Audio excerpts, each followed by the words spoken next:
mulia para alim ulama, semua guru kami yang hadir di sini, khusus Ketua BPN Pak Haji Sofian yang luar biasa. Beliau mengatakan, beliau mengajak kita untuk memakmurkan rumah mumpung kita masih hidup di tempat ini. Dan beliau mengatakan juga surat Al-Fusilat ayat 30, wa man ahsana qawlan mimman da'a ila Allah wa 'amila shalihan wa qala innani minal muslimin. Memperankan semua kita sebagai kita yang berdakwah. Bagi jamaah apa? Mulai ahad depan, satu orang bawa satu masjid. Satu orang bawa satu. Makanya sebelum kita meninggalkan dunia ini, sebelum kita meninggalkan dunia ini, carilah sahabat-sahabat yang mengajak ke surga, bukan yang mengajak ke neraka. Carilah sahabat yang pertama yang mengajak kita sholat, yang kedua yang mengajak kita ngaji, yang ketiga yang mengajak kita puasa. Kalau jumpa sahabat ini, peganglah, jangan lepas. Insya Allah dunia kita bersama dia, insya Allah kita pun bisa bersama dia dalam surga. Alhamdulillah, hadir di sini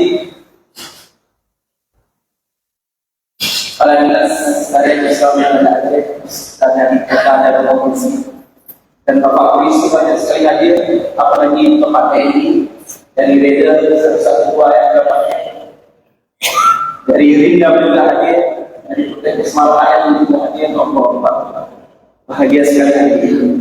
Mudah-mudahan semua yang hadir, insya Allah saya doakan bisa berkumpul dalam surganya Allah bersama Nabi Muhammad sallallahu alaihi wasallam. Ayahanda bunda yang berkalimat, insya Allah ahad depan kita mengunjungi Masjid Nurul Huda Negeri.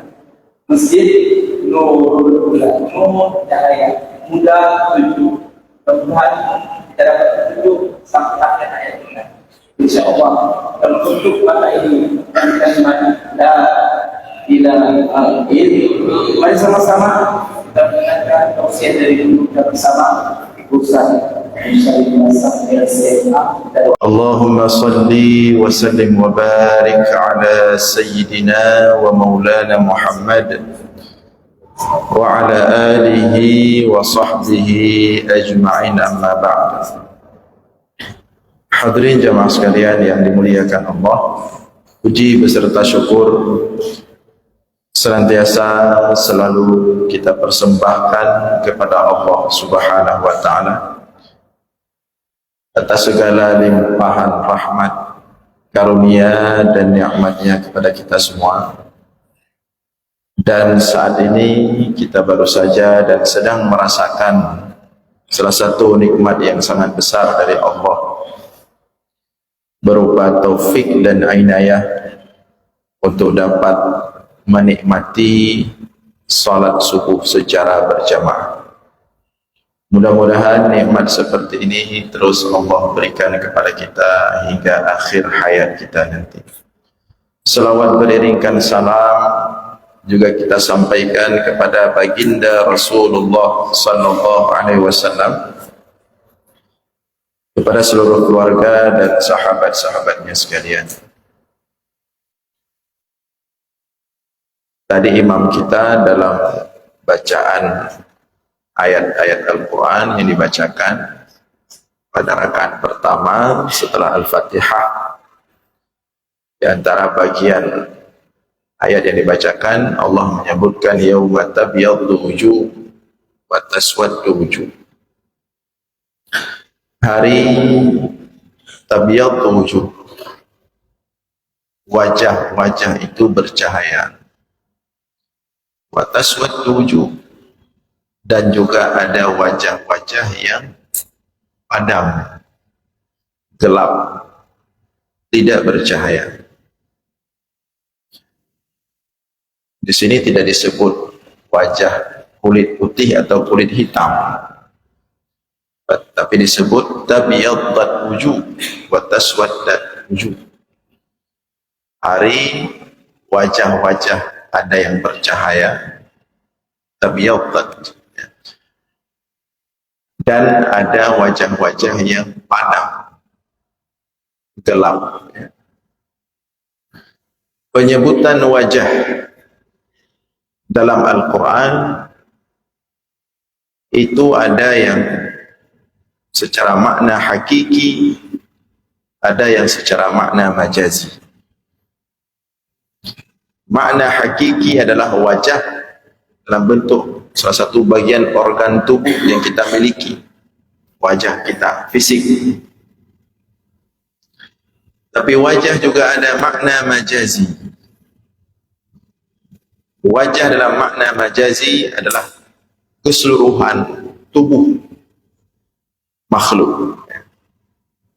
Sehingga wajah itu ketika disebutkan, dia tidak hanya menunjuki kepada satu bagian organ saja, yaitu fisik, bentuk wajah yang kita miliki ini, tapi wajah ketika disebutkan juga bisa bermakna mewakili seluruh kesatuan tubuh manusia, atau mewakili perwujudan zat, sebuah zat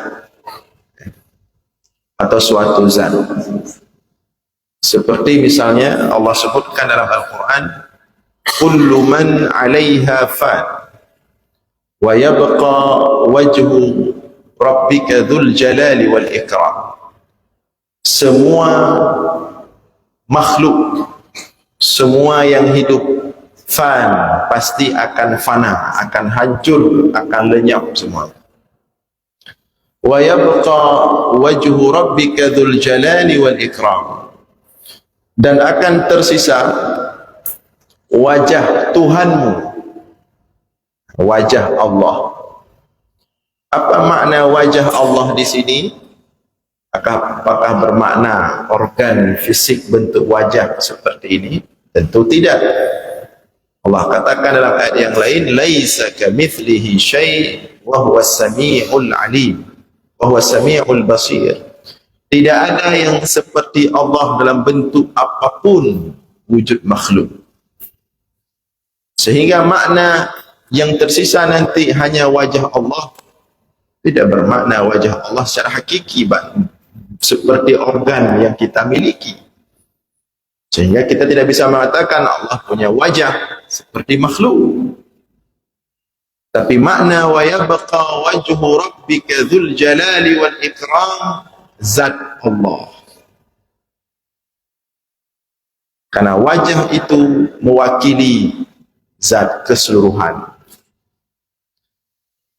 Sehingga dalam makna keseharian yang dipakai oleh orang Arab,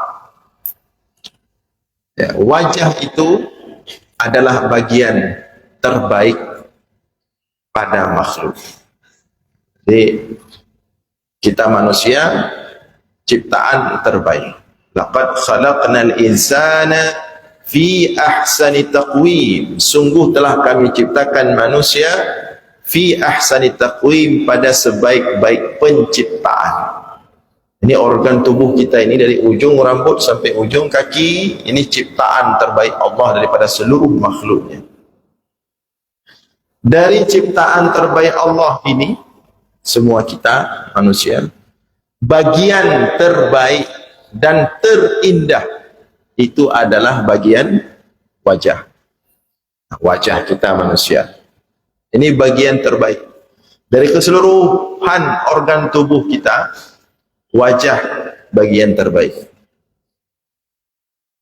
Maka karena wajah adalah bagian terbaik dan dia mewakili seluruh keseluruhan tubuh manusia, maka wajah dalam Islam itu diberikan penjagaan lebih khusus, diberikan perhatian lebih khusus, agar kita merawat, menjaga wajah, beda dari merawat dan menjaga yang lainnya.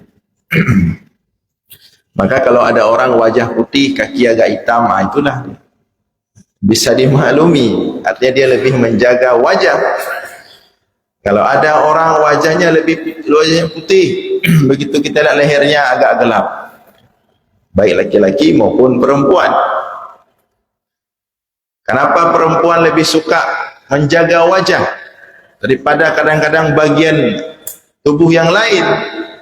Karena memang wajah itu harus diberikan perhatian lebih daripada anggota tubuh yang lain. Dan wajah dalam Islam tidak boleh disentuh walaupun untuk dihukum. Ada bentuk hukuman dalam Islam itu dengan pukulan. Misalnya seperti Rasulullah katakan dalam hadis, murru auladakum bis salah idza balaghu 7 sinin wadribuhum 'alaiha idza balaghu 10.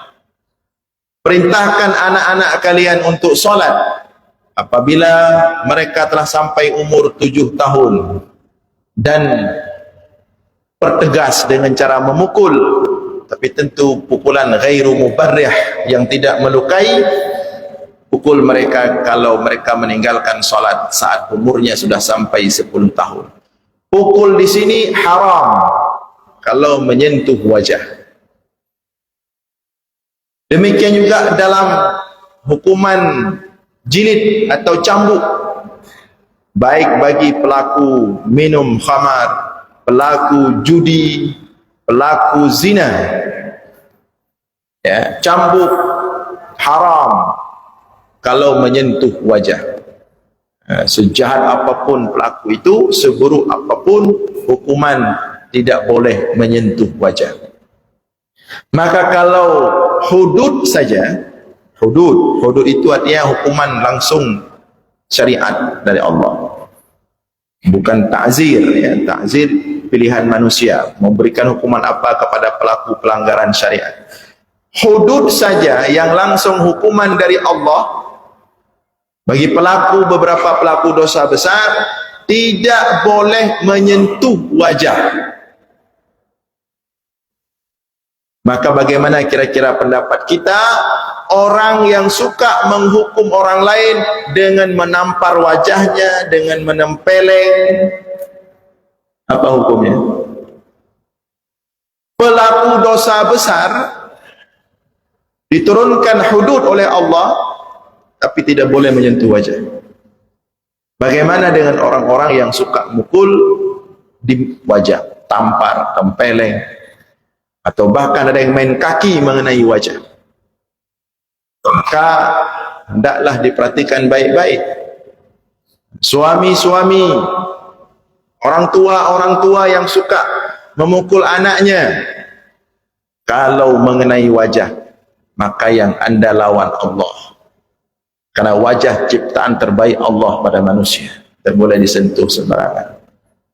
Bagi suami-suami yang suka menyentuh, bukan menyentuh sunat, menyentuh wajah istri, menampar, ya, maka anda melawan Allah, bukan istri anda, bukan manusia. Allah tidak boleh menyentuh atau memukul mengenai wajah.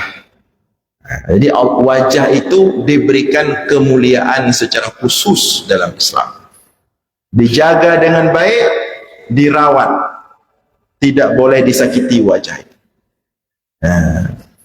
Ya, dan harus dirawat. Aruge, pakai sabun atau apapun yang membersihkan wajah. Orang yang membiarkan wajahnya lagi naju, tidak ada upaya untuk merawatnya, menjaganya, dia menyalahi sunnah Rasulullah sallallahu alaihi wasallam. Rasulullah itu wajahnya selalu bercahaya-cahaya, bersih, ya, putih, nyai tebit reuh seperti butiran mutiara. Kalau keluar keringat kita kuning kehitam-hitaman, kuning reuh menjampu dengan wajah mabe, harus dijaga wajah. Saya melihat ulama-ulama, kami melihat ulama-ulama di sana di Mesir, Ya.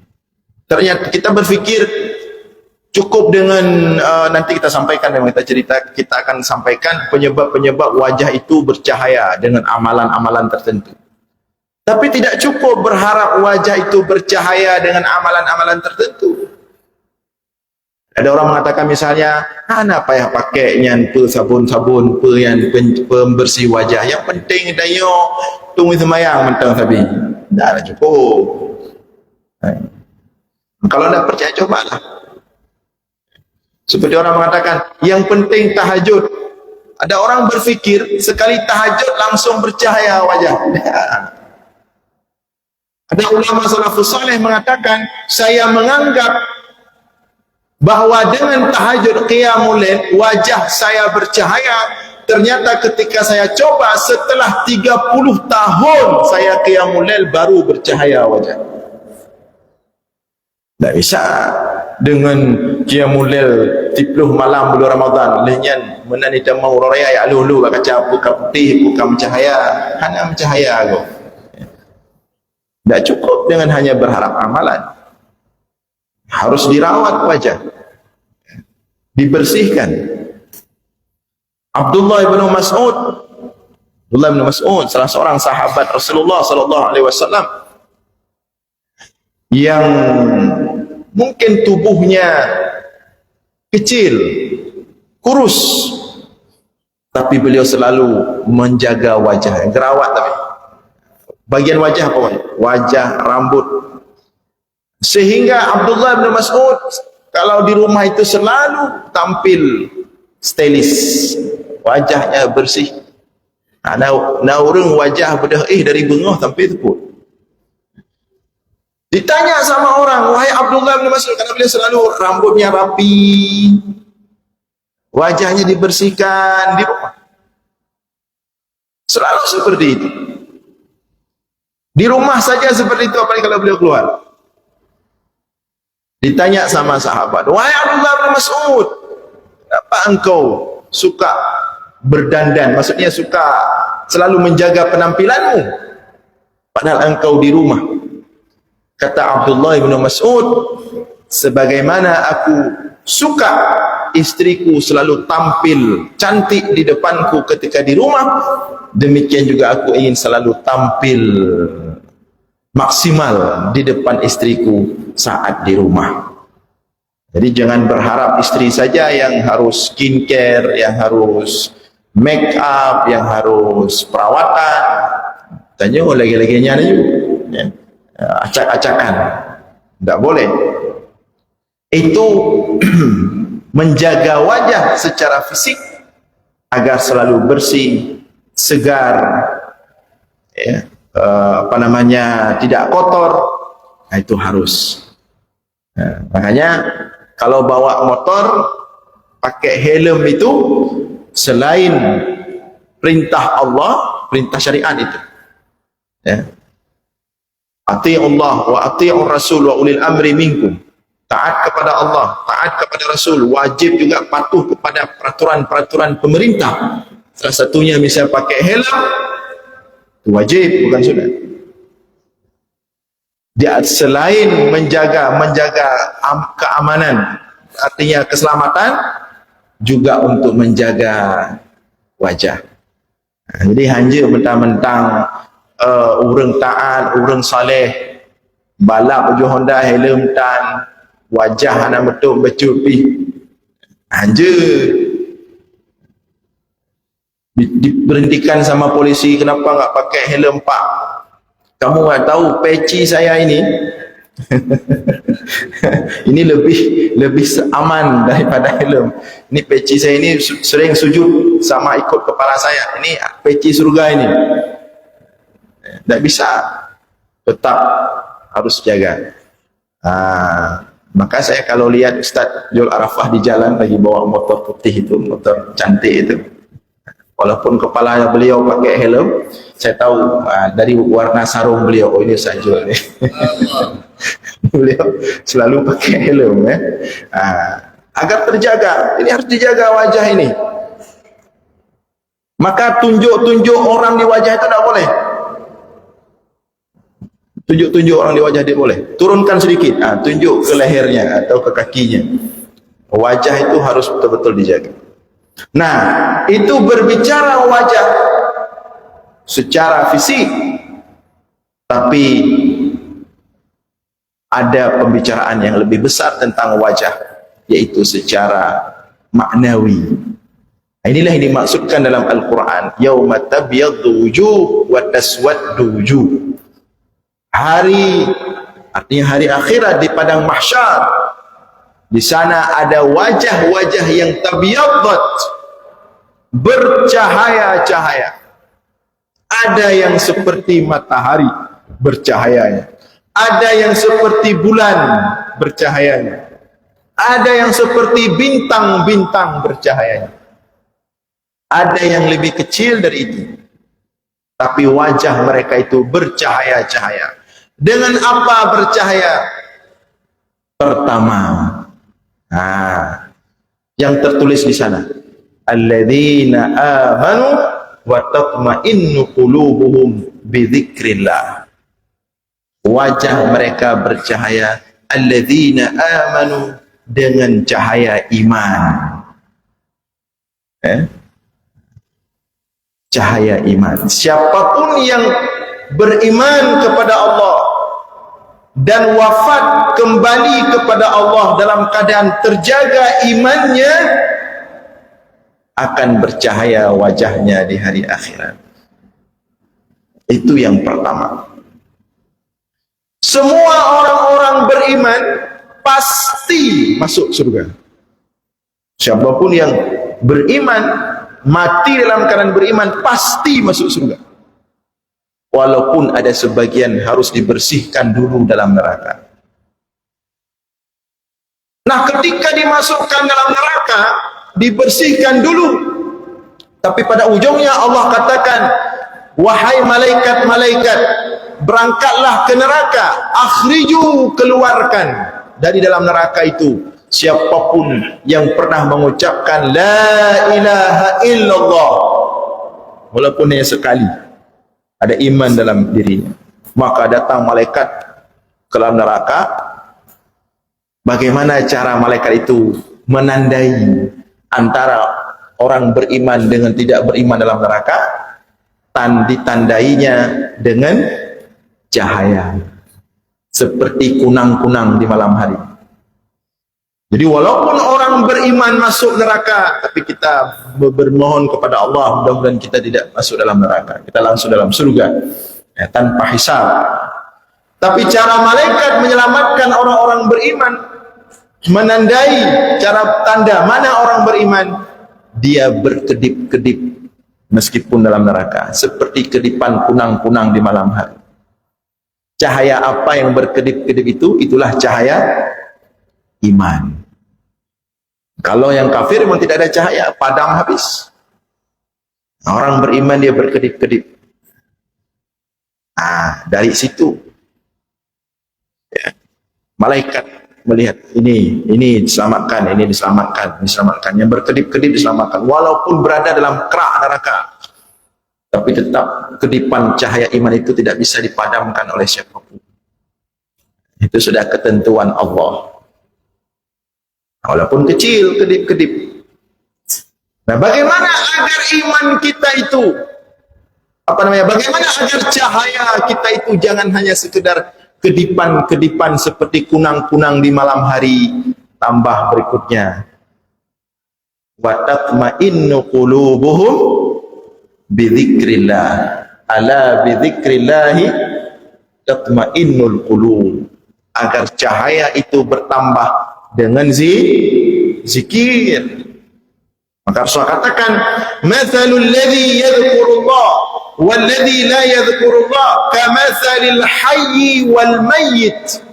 Perumpamaan orang yang senantiasa berzikir kepada Allah dengan orang yang tidak berzikir kepada Allah, perumpamaan sama seperti orang, perbandingannya orang mati dan orang hidup. Maksudnya ada cahaya dan tidak ada cahaya. Yang berzikir kepada Allah bercahaya, yang tidak berzikir kepada Allah tidak bercahaya. Lihat saja wajah Ustaz Jul Arafah. bercahaya.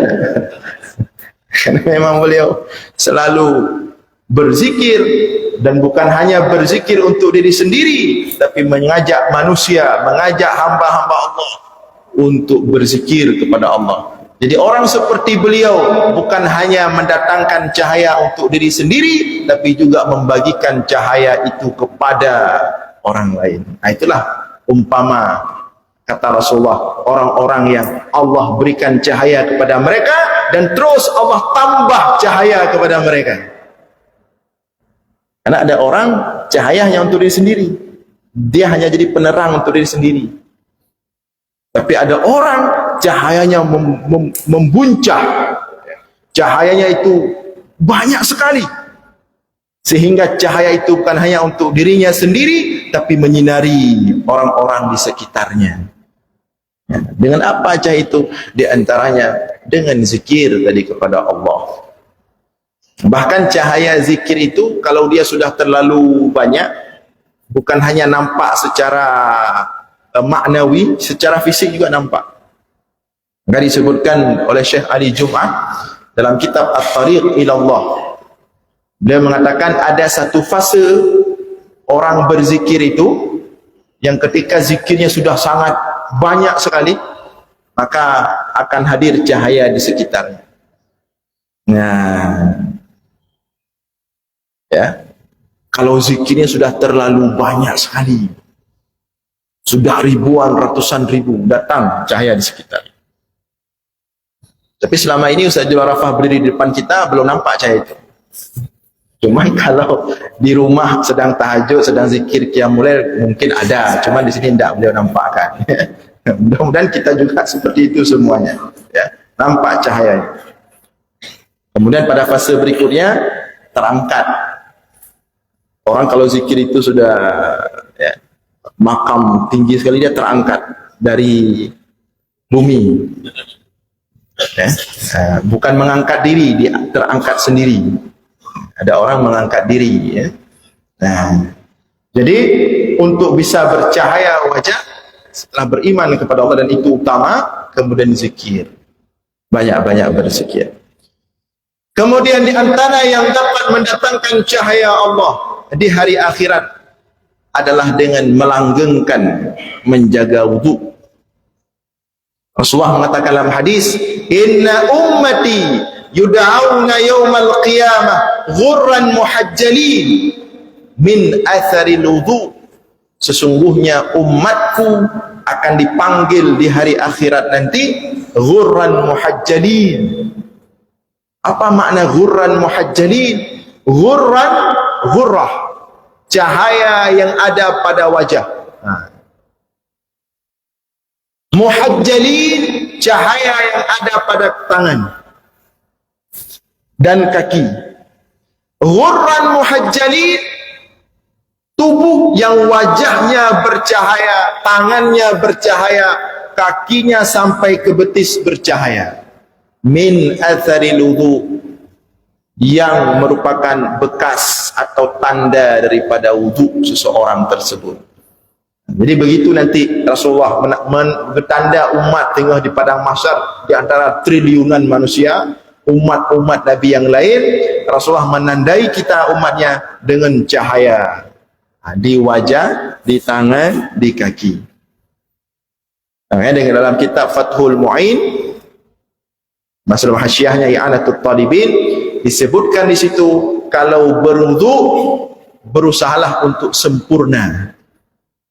Jadi kalau berwudu yang wajib harus kena, kalau wajah kemudian harus sampai ke papan ini, ya, bawah ini.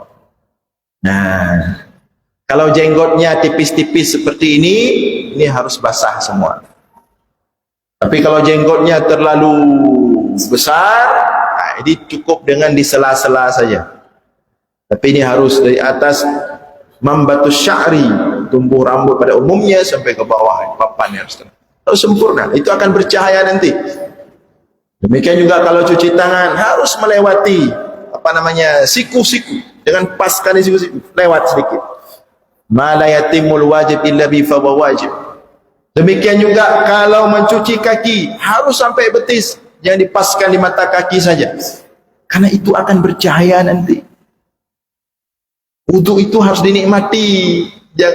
Wuduknya baik lagi orang meleleh.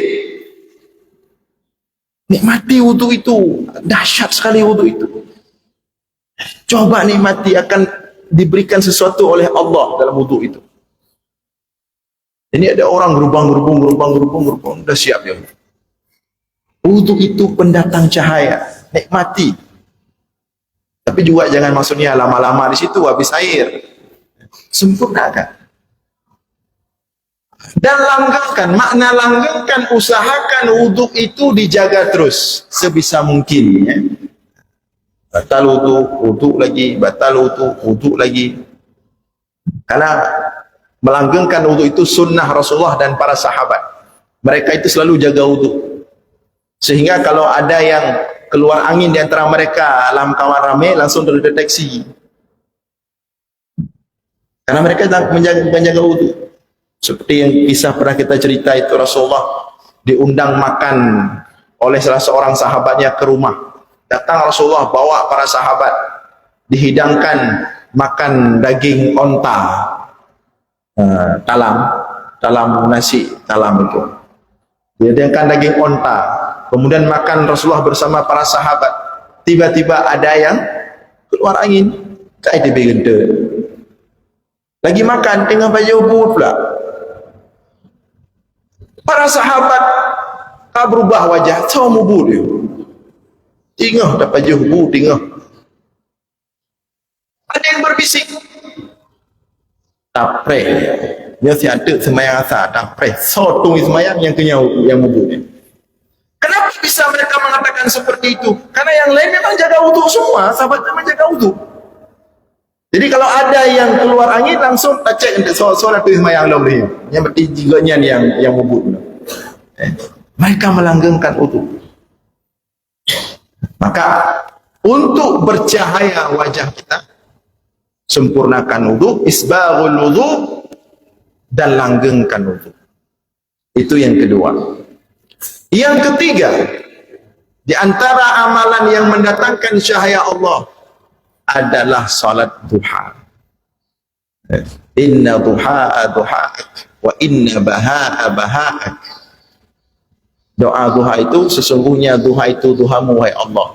Wa inna baha'ak, dan sesungguhnya cahaya, ketampanan, sinar baha'uk adalah milikmu. Artinya makna doa itu, berikan kepada diriku cahaya, wahai Allah, sinar, air wajah. Maka orang yang sering wudu, wajahnya itu segar. Sepanjang hari dia itu bersinar. Ya. Biasakan salat duha. Ya. Mudah-mudahan wajahnya bersinar. Kemudian di antara yang mendatangkan cahaya adalah salat tahajud, qiyamul lail, salat malam. Salat malam itu nyata, ya, nyata itu. Kalau orang rutin tahajud, rutin qiyamul lail, pasti bercahaya wajahnya.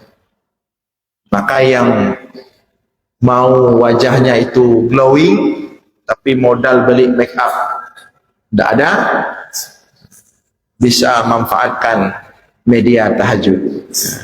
Tapi harus sabar, jangan berharap tadi seminggu tahajud pengen langsung glowing, ya tidak bisa. Karena air wudu jam 4 malam itu betul-betul membersihkan wajah secara hakiki dan secara maknawi. Dibut mendung. Jadi luar dalam, luar dibersihkan. Makanya kalau kita wudu jam 4 malam itu agak-agak pedih dikit. Kayak perempuan pakai pembersihkan, pedih juga dikit. Walaupun pedih mata, jangan agak tak tengok. Tapi dia memang membersihkan. Luar dalam. Tahajud itu, ya. Itu betul-betul nyata. Kemudian di antara yang mendatangkan wajah, cahaya pada wajah itu adalah keaslian. Apa itu keaslian? lawan asli adalah munafik. Orang yang hidupnya asli, tidak lain di depan, lain di belakang, wajahnya bercahaya. Tapi kalau orang hidupnya palsu, sangat mengganggu keteduhan wajah. Lain lam ate, lain bak babah, lain deh dakalan lahir, maka lain ke pubut. Orang yang banyak menyimpan sifat kemunafikan, itu tidak tenang hidupnya. Banyak pehen, le beban hidup, le apa namanya, apa istilah haji punya bahasa haji, banyak beban masa lalu, banyak tanggung jawab dengan orang yang belum dia tuntaskan. Orang yang kalau tidak tuntas dengan manusia, hilang air wajahnya, nggak tenang dia. Jumpa sama si fulan, langsung ada masalah. Jumpa sama si fulin, langsung ada masalah.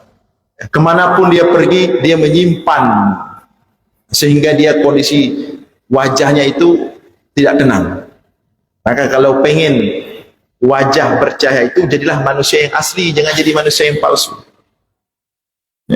Tapi kalau palsu, nampak di depan baik, nampak di depan makan halal, tapi begitu di belakang yang halal yang haram semua disikut. Apa namanya, kalau safari ikut, tapi kalau begitu ada birokrasi, ada proyek-proyek yang halal gecok, yang haram pe gecok, nggak ada cahaya wajahnya. Jadilah asli. Ini para pemimpin, jadilah asli. Saya termasuk orang yang memantau ini. Siap musim kampanye memang agak sepi masjid-masjid. Waktu musim kampanye ramai. Kemana? Hokadu. Apa karena sudah selesai kampanye? Kalau memang seperti itu, buat aja kampanye tiap tahun, biar masjidnya ramai. Dia tak kontak, dia oleh kampanye, oleh pemilu. Takut oleh pilkada itu lebih gadah oleh orang. Itu kenapa? Karena ada manusia-manusia tidak asli.